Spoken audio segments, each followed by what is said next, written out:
Hello everybody, welcome back to the Bourbon Bar. I'm Holden. I'm Casey. Today we got a review of Larceny Barrel Proof Batch A124. That's right, it's December of 2023, but we already got January's batch. Yep, and that's fine with me. I'm pumped. So this batch in particular is 124.2 proof.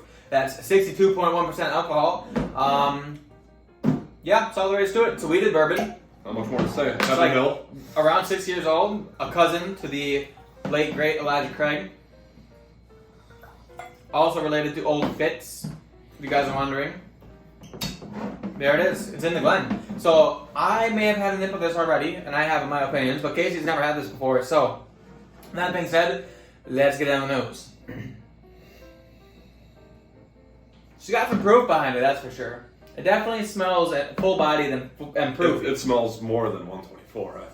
Holy shit. Honestly, There's I'm getting 130s that don't even smell. Yeah, I'm getting some good nutmeg spice in here and a good oak presence. I was gonna say nutmeg, yeah. It's got like that little bit of like dry peanut dust to it, like a little bit of like salty peanut dust. I almost want to say a little bit of a light chocolate note. Obviously the caramel. Caramel's in there for sure. It's almost like a candy bar, but I feel like there's a slight fruit note in here. Very light. Not light fruit per se. Like a raisin? A light, yeah, like a light dark fruit, like a raisin, like a hint of a raisin. Or a raisin, I don't know if, not necessarily a plum. Honestly, it could be like a very dark cherry note, but very light on the nose here. And maybe a hint of vanilla, like a metallic vanilla, but not like anything major. Overall, I'd say that nutmeg and oak spice is really kind of at the forefront of this nose here. That's like the first two I got right off the bat. But, that being said, let's get on the palate.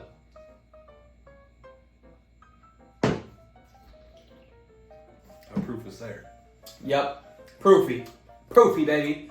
But in a good way. I always got like this initial sweetness as soon as it hit my mouth. I feel like there's more red fruit on the palate than there was on the nose. Is it a little bready? Bready to you? Yes, I got that note when I tried it yesterday, or whatever day I bought it. I did get a light bread note in it too, which is something that I like to get in a weeded bourbon.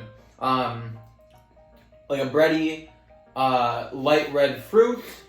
I want to say caramel's there too at the forefront, that part of that red fruity sweetness. The finish? Yeah, the finish is dying more into not tannic, but like a little bit of like a dry oak.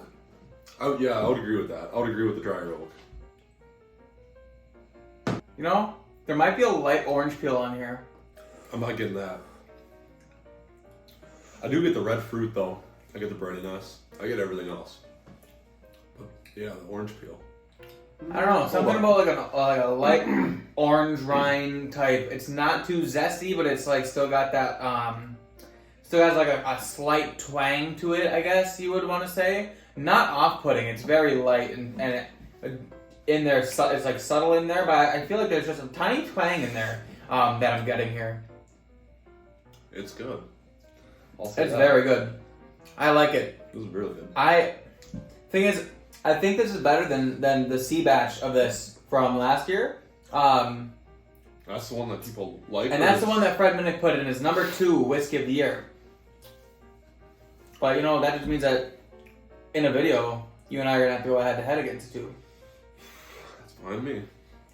So, it smells freaking great, especially after you get the ass to proof. Yeah, once you get that first initial sip on the palate, the nose kind of opens up a little bit more. You get used to that proofiness. It's been sitting in the glass for a little while too. It's had a chance to open up, and I definitely am getting a little bit more sweetness and maybe even a hint of that breadiness back on the nose that we were getting from the palate. Overall, I like it. It's got some oak, red fruit, and sweetness up front. That spice and oak coming in the back of the palate there. Yeah. Well-rounded. Tastes great. Could definitely be a contender compared to the last year's bottles. So, but, you know. Keep that in mind for the... Yeah, we'll have to put them head-to-head, come out in the videos. So if you guys aren't aware, I'm going to go ahead and switch up my video production, the way I'm doing things. The goal is 2 videos a week, along with a live stream. Live stream on Tuesdays. Now, reviews for bottles like this will be coming out on Thursdays. And then I will be doing videos on Sundays that are going to be blind battles or head-to-heads or comparing, like this will be compared to some other whiskeys on a Sunday. That stuff will be coming out very soon as well, along with list videos. So like top fives, whiskeys, you know, disappointments or ones you shouldn't buy, expectations, you should buy. those kind of things. So the fun stuff. But that being said, this whiskey is great. Let's give it a grade. I kind of forgot that we gave it grades here at Bourbon Bar. All right, guys. So this stuff is great, especially for the price. That being said, it has room for improvement, not gonna lie. Let's go ahead and start with the grade on the nose. On the nose. By the way, new year, new system. This is a grade out of 100 this year. I'm sick of doing decimals, so we're doing everything out of 100. Same concept, add them together, divided by 3 for the overall total. But starting on the nose, I decided that it deserves an 82 on the nose because, quite frankly, it is really good, but it's not like the best thing I've ever smelt in my life, you know? So 82 is about where that puts it. I'm on the same page as Holden. It's good. Not the best thing I've ever smelled. I gave it an 80. Palate, really good notes on there. I didn't really love that it was so astringent at first. That kind of turned me off, so I ended up giving it a 78, which is still a respectable score. It's still respectable, and you know, it's got there's a little bit of off-putting dryness to it, which isn't as bad as some of the other batches I've had, but I just think that it couldn't quite live up to how good the nose was, so I ended up giving it a 79, which again, respectable. But that being said, this was $65, which nowadays $65 can get you just about nowhere, but this is just about everywhere you want to be. For $65, I think this deserved a 93 out of 100 for the value for the money.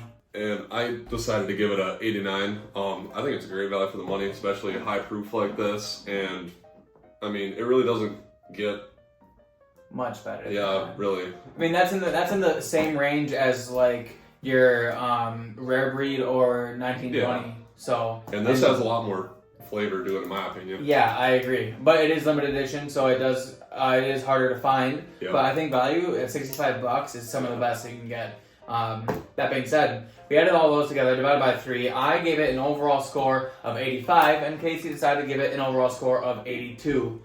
Respectable. Yeah, this is about like that mid-tier of some of the great whiskeys that we've tasted out there.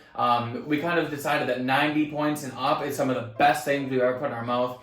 80 points and up is some of the great whiskeys that are just great overall. 70s are about like those good whiskeys that you aren't reaching for every weekend but still enjoy. Then when you get down to the 60s, it's just good whiskey, and then anything under 60s, that's when you're starting to get into the I'm not sure if this was worth the money whiskeys. But you know, that is what it is. It is what it is, right? Yep. That being said, guys, thank you all for being here, and I hope you guys had a great New Year's, and let's look forward to a great 2024. We'll see you all tomorrow, and we'll see you all in the next class. Holden. I'm Casey. And this is going to be a review of Elijah Craig. Fuck me in the ass. It's Larceny. Yes! I'm putting that on a blooper at the end of the video.